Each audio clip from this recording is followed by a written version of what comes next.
ശബരിമല സ്വർണ്ണ കവർച്ചയിൽ എൻ വാസുവിലേക്ക് കൂടുതൽ അന്വേഷണം എന്നാണ് സൂചന. സുധീഷ് കുമാറിനെ കസ്റ്റഡിയിൽ വാങ്ങി ഒരുമിച്ചിരുത്തി ചോദ്യം ചെയ്യും. വാസുവിനെതിരായ തെളിവുകൾ ശക്തമാണെന്നാണ് SIT പറയുന്നത്. നാളെ ഹൈക്കോടതിയിൽ അന്വേഷണ പുരോഗതി റിപ്പോർട്ട് നൽകും. ഇതിനുശേഷം തുടർ നടപടികൾ ഉണ്ടാകും. വിവരങ്ങൾ രാജീവാണ് തിരുവനന്തപുരത്ത് നിന്നും നൽകുന്നത്. രാജീവ്, ഈ എൻ വാസുവിനെ ചോദ്യം ചെയ്യും എന്ന വാർത്ത ആദ്യഘട്ടത്തിൽ തന്നെ പുറത്തുവിട്ടത് രാജീവായിരുന്നു. അതിനുശേഷം താങ്കൾ ആ വാർത്ത ഒരു ദിവസം പുറത്തുവിടുന്നു. ഇന്നലെ ചോദ്യം ചെയ്യൽ നടപടികൾ ഉൾപ്പെടെ നടന്നു. അപ്പോൾ ഇനിയും ഈ കേസുമായി ബന്ധപ്പെട്ട് എന്തൊക്കെ നീക്കങ്ങളാകും ഈ സ്പെഷ്യൽ ഇൻവെസ്റ്റിഗേഷൻ ടീമിൻ്റെ ഭാഗത്ത് നിന്നുണ്ടാകുക? പ്രത്യേകിച്ച് എൻ വാസുവിനെ സംബന്ധിച്ചിടത്തോളം ഈ കുരുക്ക് എത്രത്തോളം മുറുകുകയാണ് ഈ കേസിൽ? രാജീവ്.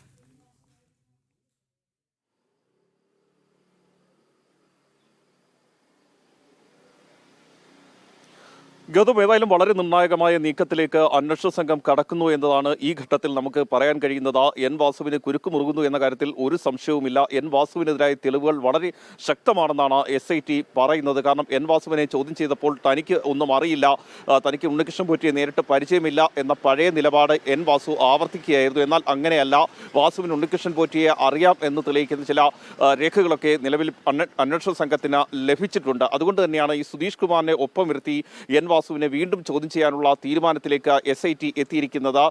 നേരത്തെ ദേവസ്വം ബോർഡിൽ കമ്മീഷണറായിരുന്ന എൻ വാസു ആ കാലഘട്ടത്തിലാണ് കട്ടിളപ്പാളികളും അതുപോലെ തന്നെ ദ്വാരപാലക ശില്പത്തിന്റെ സ്വർണ്ണപ്പാളികളും ഒക്കെ കൊണ്ടുപോകുന്ന സംഭവങ്ങൾ ഉണ്ടാകുന്നത്. ഇതിന്റെ ഗൂഢാലോചന ആദ്യം നടക്കുന്നത് എൻ വാസു ദേവസ്വം കമ്മീഷണറായിരിക്കുന്ന കാലഘട്ടത്തിലാണ്.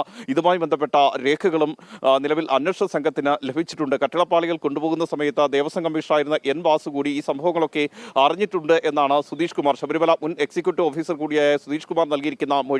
നേരത്തെ ശബരിമല അഡ്മിനിസ്ട്രേറ്റീവ് ഓഫീസറായിരുന്ന മുരാരി ബാബുവും ഈ രീതിയിലുള്ള മൊഴി അന്വേഷണ സംഘത്തിന് നൽകിയിരുന്നു. ഈ രണ്ട് മൊഴികളാണ് ആദ്യഘട്ടത്തിൽ എൻ വാസുവിന് കുരുക്കായി മാറുന്നത്. ഇതിനൊപ്പം ഉണ്ണികൃഷ്ണൻ പോറ്റി എൻ വാസുവിന് അയച്ച ഇമെയിൽ, തന്റെ കൈവശം ഈ ദ്വാരപാലക ശില്പത്തിൽ പൊതിഞ്ഞതിൽ സ്വർണം പൂശിയതിൽ കൂടുതൽ സ്വർണം തന്റെ കൈവശമുണ്ട്, അത് വേണമെങ്കിൽ ഒരു സാധു പെൺകുട്ടിയുടെ വിവാഹത്തിന് ഉപയോഗിക്കാൻ കഴിയുമെന്ന് ചൂണ്ടിക്കാണിച്ചുകൊണ്ട് ഉണ്ണികൃഷ്ണൻ പോറ്റി നൽകിയ ഇമെയിൽ, അതും എൻ വാസുവിന് കൂടുതൽ കുരുക്കാകുന്ന ഒന്നാണ്. കാരണം ഇത്തരമൊരു സംഭവം അറിഞ്ഞിട്ടും എൻ വാസു എന്തുകൊണ്ട് മറച്ചുവെച്ചു? അദ്ദേഹം പറയുന്ന ന്യായങ്ങൾ, ഉണ്ണികൃഷ്ണൻ പോറ്റി ഈ സ്വർണം പൂശിയതുമായി ബന്ധപ്പെട്ട് കൂടുതൽ കാര്യങ്ങൾ തനിക്ക് അറിവുണ്ടായിരുന്നില്ല, ഉണ്ണികൃഷ്ണൻ പോറ്റിയുടെ സ്വർണ്ണമാണെന്ന് കരുതിയാണ് താൻ തുടർ നടപടികൾക്കായി ഉദ്യോഗസ്ഥർക്ക് കൈമാറിയത് എന്നാണ്.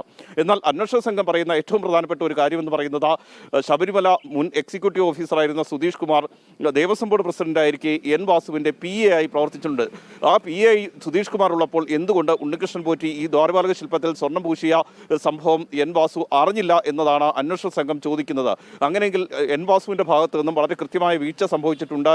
മുരാരി ബാബുവും അതുപോലെ തന്നെ സുധീഷ് കുമാറും എന്തൊക്കെ തെറ്റുകളാണോ ചെയ്തിട്ടുള്ളത്, അല്ലെങ്കിൽ എന്തൊക്കെ കുറ്റങ്ങളാണോ ചെയ്തിട്ടുള്ളത്, അത് തന്നെയാണ് എൻ വാസുവും ചെയ്തിരിക്കുന്നത്. ഈ ഗൂഢാലോചനയിൽ ഉൾപ്പെടെ എൻ വാസുവിനും പങ്കുണ്ട് എന്ന് തന്നെയാണ് SIT കരുതുന്നത്. അതുകൊണ്ട് തന്നെയാണ് സുധീഷ് കുമാറിനെ കസ്റ്റഡിയിൽ വാങ്ങി ചോദ്യം ചെയ്യുന്നതിനോടൊപ്പം തന്നെ എൻ വാസുവിനെ കൂടി വിളിച്ചു വരുത്തി വീണ്ടും ചോദ്യം ചെയ്യാനുള്ള തീരുമാനത്തിലേക്ക് അന്വേഷണ സംഘം എത്തിയിരിക്കുന്നത്. നാളെയാണ് അന്വേഷണ സംഘം ഹൈക്കോടതിയിൽ അന്വേഷണ പുരോഗതി റിപ്പോർട്ട് സമർപ്പിക്കുന്നത്. ഈ റിപ്പോർട്ട് സമർപ്പിച്ച ശേഷം ഹൈക്കോടതിയുടെ തുടർ നടപടികൾ, തുടർ തീരുമാനങ്ങൾ കൂടി വിലയിരുത്തിയതിനു ശേഷമാകും അന്വേഷണ സംഘം അത്തരം നടപടികളിലേക്ക് കടക്കുക. അന്വേഷണ സംഘം ഇനി പോകുന്നത് ഉന്നതരിലേക്കാണ്. അതായത് നിലവിലിപ്പോൾ ദേവസ്വം ബോർഡിലെ രണ്ട് ഉന്നത ഉദ്യോഗസ്ഥർ പ്രതിസ്ഥാനത്ത് നിൽക്കുന്നു. ഉണ്ണികൃഷ്ണൻ പോറ്റി പ്രതിസ്ഥാനത്ത് നിൽക്കുന്നു. അവരെ അറസ്റ്റ് ചെയ്തിരിക്കുന്നു. അതിനൊപ്പം തന്നെയാണ് ഇനി ഉന്നതരിലേക്ക് കൂടി അന്വേഷണം പോകുന്നത്. ആ ഉന്നതരിലേക്ക് വരുമ്പോഴാണ് എൻ വാസു ഇതിൽ കൂടുതൽ എൻ വാസുവിന്റെ പങ്ക് പുറത്തു വരുന്ന. കേരള ഹൈക്കോടതി നടത്തിയ ആ ഒരു നിരീക്ഷണം, ആ നിരീക്ഷണത്തിന്റെ അടിസ്ഥാനത്തിൽ അന്വേഷണം ആ ദിശയിലേക്ക് പോകുന്നുവെന്ന് ഈ ഘട്ടത്തിൽ പറയാം. അതായത് ഈ സ്വർണ്ണ കവർച്ച എന്ന് പറയുന്നത് കേവലം ഉണ്ണികൃഷ്ണൻ പോറ്റിയോ അല്ലെങ്കിൽ മുരാരി ബാബുവിലോ ഒതുങ്ങുന്നതല്ല. ഇപ്പോഴത്തെ ദേവസ്വം ബോർഡിന് ഉൾപ്പെടെ അതിൽ കൃത്യമായ പങ്കുണ്ട്. അല്ലെങ്കിൽ ഇപ്പോഴത്തെ ബോർഡിനും ബോർഡ് പ്രസിഡന്റ് ഉൾപ്പെടെ ഉള്ളവർക്കും ഇതിൽ നിന്നും കൈകഴുകി പോകുക എളുപ്പമല്ല എന്ന സന്ദേശം കേരള ഹൈക്കോടതി നൽകിയിരുന്നുവല്ലോ. ഇപ്പോൾ ആ ഒരു ദിശയിലേക്ക് തന്നെയല്ലേ സ്പെഷ്യൽ ഇൻവെസ്റ്റിഗേഷൻ ടീമിന്റെ അന്വേഷണം ഈ ഘട്ടത്തിൽ പോകുന്നത്?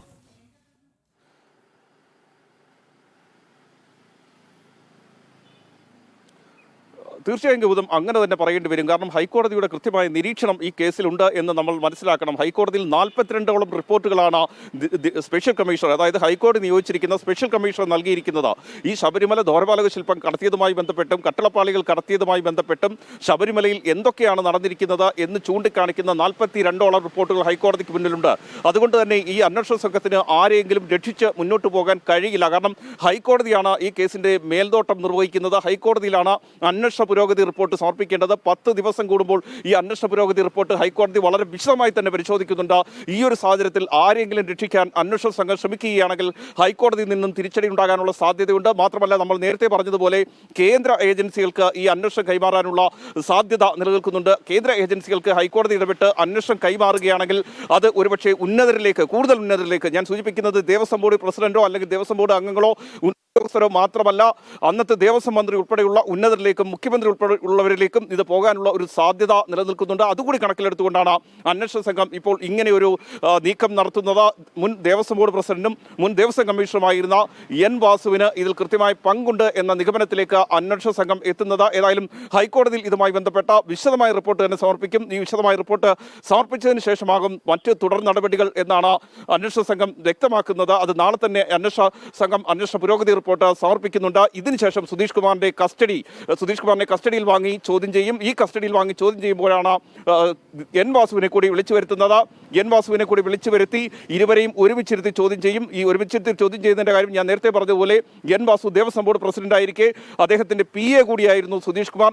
പിന്നെ എന്തുകൊണ്ട് ഈ രീതിയിൽ ഒരു ഇമെയിൽ ഉണ്ണികൃഷ്ണൻ പോറ്റി അയച്ചിട്ടും അതിനെക്കുറിച്ച് എൻ വാസു അറിഞ്ഞില്ല, അല്ലെങ്കിൽ എന്തെങ്കിലും ഒരു സംശയമുണ്ടെങ്കിൽ എന്തുകൊണ്ട് സുധീഷ് കുമാറിനോട് ചോദിച്ചില്ല എന്ന സംശയത്തിന് അല്ലെങ്കിൽ എന്ന ചോദ്യത്തിന് എൻ വാസു മറുപടി പറയേണ്ടി വരും എന്ന കാര്യത്തിൽ സംശയമില്ല. അതായത് എൻ വാസു ഇപ്പോൾ നൽകിയിരിക്കുന്ന മൊഴികളെല്ലാം അന്വേഷണ സംഘം പൂർണ്ണമായും തള്ളിക്കളയുകയാണ്.